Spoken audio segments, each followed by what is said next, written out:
পর দিন শিল্পাঞ্চল শহর আসানসোলে টোটো অটোর সংখ্যা হু হু করে বেড়ে চলেছে। আর এই সংখ্যা বাড়ার ফলেই সমস্যায় পড়ছে সাধারণ মানুষ। রাস্তায় পথচারী থেকে শুরু করে অ্যাম্বুলেন্সে থাকা রোগীও সমস্যায় পড়ছে। এমনকি আসানসোল শহরের যে কোনো রাস্তা, সে জিটি রোড হোক, চাই ভগৎ সিং মোড় হোক, চাই গড়াই রোড হোক, জনজীবন ব্যাহত হচ্ছে, এমনটাই দাবি সাধারণ মানুষের।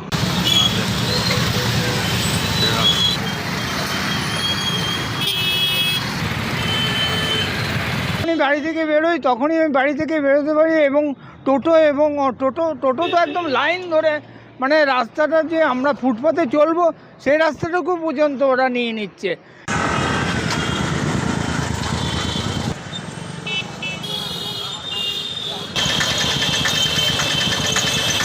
চলার কিছু পদ্ধতি আছে, যেমন একটু নির্দিষ্ট রুটে তাকে চলতে হবে,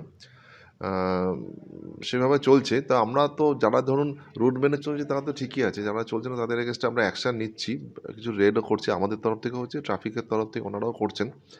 আমরা এইভাবে ওটাকে কন্ট্রোল করার চেষ্টা করছি। এবং ই রিক্সার ক্ষেত্রে সরকার কিছু গাইডলাইন দিয়েছেন, সেই গাইডলাইন সেই মডেল যেগুলো সরকারের অ্যাপ্রুভড আছে সেগুলোর ক্ষেত্রে আমরা রেজিস্ট্রেশন করতে পারছি। সুতরাং তারা কিছু গাড়ি আমাদের রেজিস্ট্রেশন করতে পারছেন, তাদের লাইসেন্স, ই রিক্সার একটা লাইসেন্স করেই আমরা রেজিস্ট্রেশন করছি।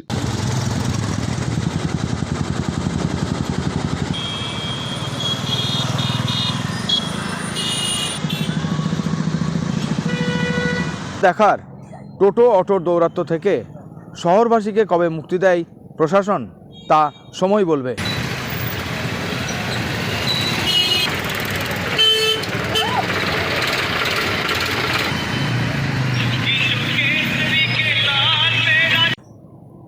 আমার শহর আসানসোল থেকে পবিত্র বন্দ্যোপাধ্যায়, কলকাতা টিভি।